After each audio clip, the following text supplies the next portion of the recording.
আলামিনের হাবিব জনাব মুহাম্মদুর রাসূলুল্লাহ সাল্লাল্লাহু আলাইহি ওয়াসাল্লাম বলেছেন, কিয়ামতের ময়দানে আল্লাহর কসম করে বলছি, সেদিন জাহান্নামীদের ভীষণ কষ্ট হবে আর জান্নাতীদের জন্য অত্যন্ত আসান হবে, অবস্থাটা খুবই আরামের হবে।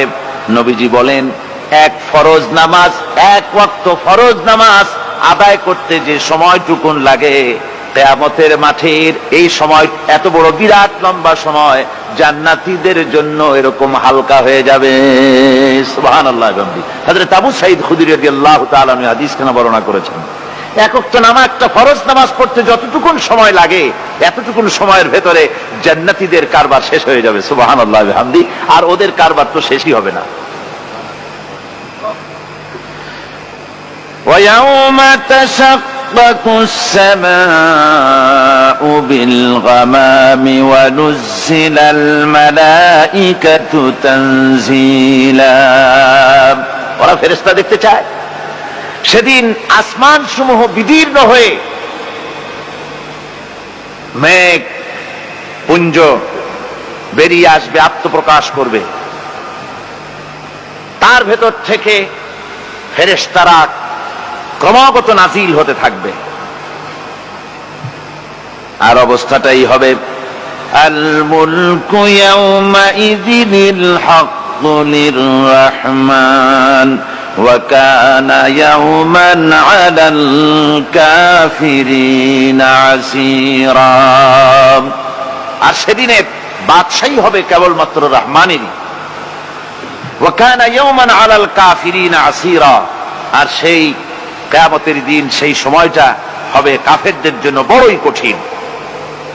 এখানে কিয়ামতের কিছু কথা বলা হচ্ছে, কিছু আভাস দেওয়া হচ্ছে যে আসমান সমূহ বিদীর্ণ হয়ে মেঘ পিণ্ড বেরিয়ে আসবে এবং তার থেকে ক্রমাগত ফেরেশতারা নাজিল হতে থাকবে। আল্লাহর হাবিব বলেছেন, কেউ যদি কিয়ামতের দৃশ্য দেখতে চায় সেজন্য সূরা ইজা শামসু কুবিরাত ওয়া ইজা সামাউ ফাতারাত, ইজা সামাউ শাক্কাত, এই সূরাগুলি যেন পড়ে, তাহলে কিয়ামতের দৃশ্য তার চোখের সামনে প্রতিভাত হবে। কিয়ামতের দৃশ্যটা আসলে কেমন হবে সেই সূরাগুলি তেলাওয়াত করলে সে বুঝতে পারবে। যেমন আল্লাহ পাক বলছেন, إذا السماء فطرت وإذا الكواكب انتثرت وإذا البحار فجرت وإذا القبور بعثرت। যখন আকাশসমূহ চূর্ণ বিচূর্ণ হয়ে যাবে আর তারকাসমূহ বিক্ষিপ্ত হয়ে পড়বে, সমুদ্র মহাসমুদ্রগুলি দীর্ণ বিদীর্ণ হয়ে যাবে, কবরগুলি সব উদ্গীরণ করে দেবে, তার মধ্যে যা আছে সে সবগুলি। আবার আল্লাহ পাক বলেন, ইযাশ শামসু কুবিরাত ওয়া ইযান নুজুমুন কাদারাত ওয়া ইযাল জিবালু সুয়্যিরাত। সূর্য যখন ঢেকে যাবে, তারকাগুলি যখন বিপর্যস্ত হয়ে যাবে আর পাহাড়গুলি যখন চালিয়ে দেওয়া হবে, এই দৃশ্য তোমরা দেখতে পাবে। فإذا النجوم طمست وإذا السماء فرجت وإذا الجبال نسفت। সেদিন অবস্থা এমন হবে, সমস্ত তারকাগুলি স্তিমিত হয়ে যাবে আর আকাশসমূহ দীর্ণ বিদীর্ণ হয়ে যাবে। আর দেখতে পাবে পাহাড়গুলি, সমস্ত পাহাড়গুলিকে উড়িয়ে দেওয়া হবে। আবার অবস্থা আরো কি হবে, فإذا برق البصر وخسف القمر وجمع الشمس والقمر। যখন চক্ষু বিস্ফারিত হয়ে যাবে মানুষের, চাঁদ আর সূর্য নিষ্প্রভ হয়ে যাবে, সব একাকার হয়ে যাবে, চন্দ্র এবং সূর্য তার অস্তিত্বকে হারিয়ে ফেলবে। শুধু তাই নয়, ওয়াহুমিলাতিল আরদু ওয়াল জিবালু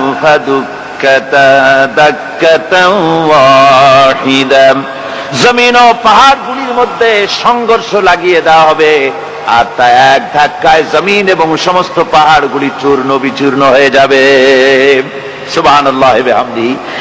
আল্লাহ রাব্বুল আলামিন বলছেন, এইভাবে করে কিয়ামতের দৃশ্য, বিভীষিকাময় দৃশ্য তোমরা দেখতে পাবে। আর সেদিনের রাজত্বটা কার হবে?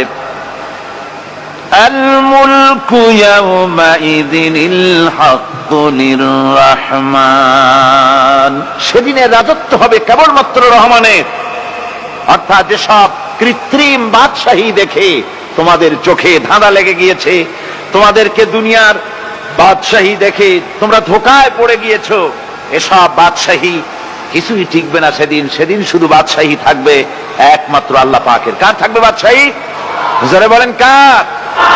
আল্লাহ রাব্বুল আলামিন যখন কিছুই থাকবে না ঘোষণা করবেন লিমানিল মুলকুল ইয়াউম লিল্লাহিল ওয়াহিদুল কাহ্হার।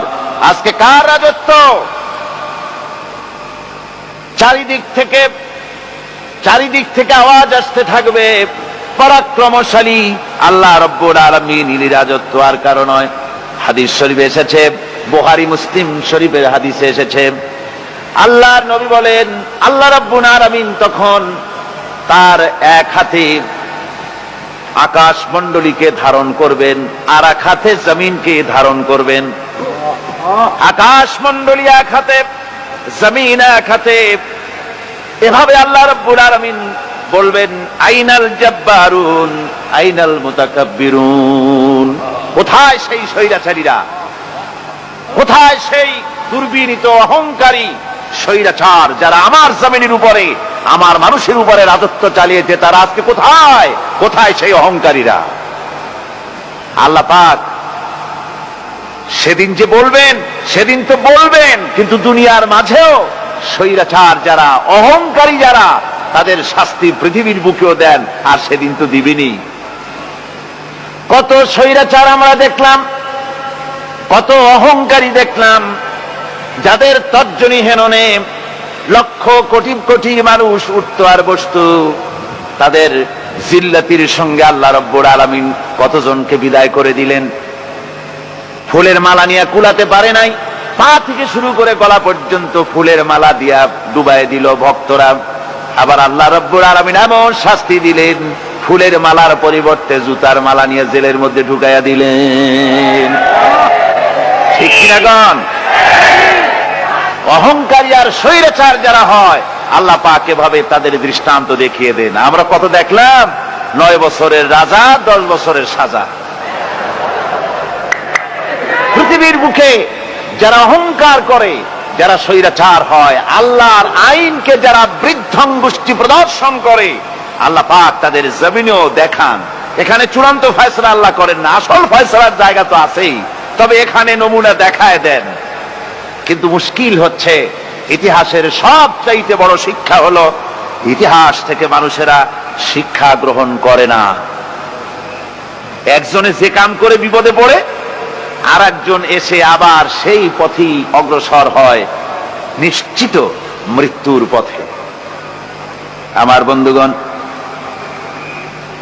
আল্লাহ পাক বলছেন সেই দিন আমার রাজত্ব হবে, আর কারো রাজত্ব হবে না। ওয়াকানা ইয়াওমান আলাল কাফিরিনা আসীরা। আর ওই দিনটা, ওই কিয়ামতের দিন হবে কাফেরদের জন্য সবচাইতে কঠিন। সবচাইতে কঠিন হবে কাদের জন্য? কাফেরদের জন্য। কাফের কারা? কাফের হচ্ছে তারা যারা নাকি আল্লাহর আইনকে অস্বীকার করেছে, আল্লাহকে অস্বীকার করেছে, আল্লাহর আইনকে অস্বীকার করেছে। ওরা কি? কাফের। কুফর শব্দের অর্থ হচ্ছে গোপন করা। এই জন্য অন্ধকার রাতকে আরবিতে কাফের বলা হয়েছে। অর্থাৎ যা সব জিনিসকে অন্ধকার দিয়ে ঢেকে দেয়। তো কুফর হচ্ছে সেই জিনিস যা মহাসত্যকে ঢেকে দেয়, সত্যকে, মহাসত্যকে ঢেকে দেয় যেই জিনিস, সেটাকে কুফর বলা হয়।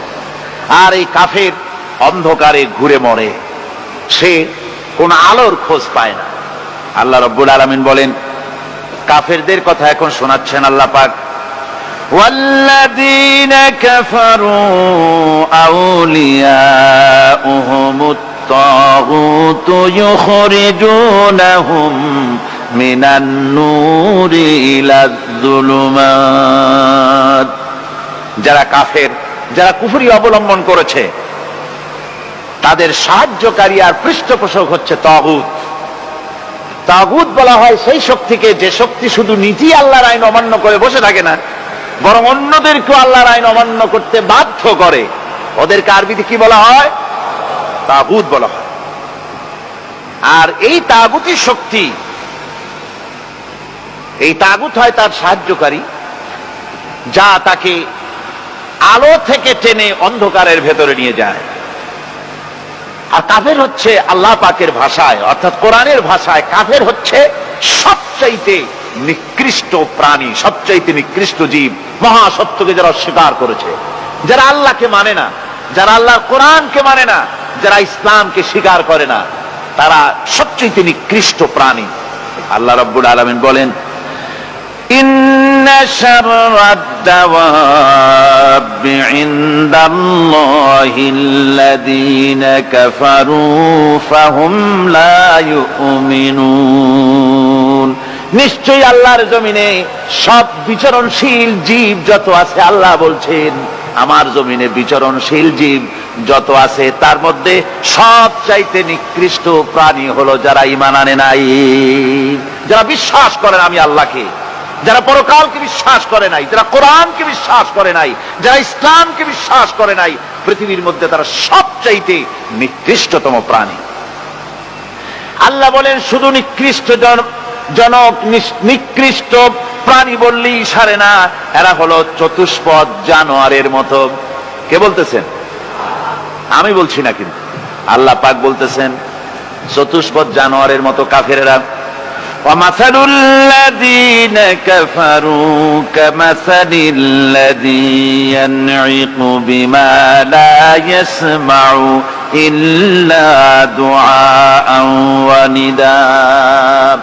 এই কাফেরদের দৃষ্টান্ত হচ্ছে সেই রাখালের মতো, যে রাখাল তার পশুদেরকে ডাকে, আর ওই পশুরা একটা ডাক শোনে মাত্র, কিন্তু কি যে বলে তা তো পশুতে বোঝে না। কথা বুঝতে পেরেছে? সুম্মুন বুকুমুন উমিয়ুন ফাহুম লা ইয়াকিলুন। এরা বোবা, এরা বধির, এরা অন্ধ, এ কারণেই কোনো কথা বোঝে না। এরা চতুষ্পদ জানোয়ারের চাইতেও নিকৃষ্ট। যাদেরকে আমি আল্লাহ বলেন, যাদেরকে আমি চোখ দিলাম, চোখ থাকতে হক দেখলো না, সব দেখলো। হক দেখে নাই চোখ দিয়া, এই চোখ দিয়া সব দেখলো। নারীর সৌন্দর্য উপভোগ করলো, আর নারীর অঙ্গ প্রত্যঙ্গ নিয়ে নানা ধরনের গল্প লিখলো, কবিতা লিখলো, কিন্তু এই সৌন্দর্য যিনি দিলেন তারেও চিনল না। আছে না কত কবি আমাদের দেশে?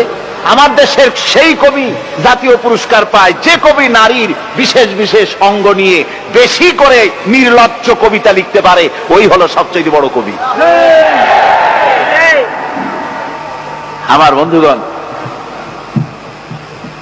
একজন বুজুর্গ ব্যক্তি তিনি পথ দিয়ে যাচ্ছিলেন, তো সে পথে এক সুন্দরী যুবতী মেয়েকে দেখে সেই যুবতী মেয়ের দিকে এই বুজুর্গ ব্যক্তি এক নজরে তাকায় আছে।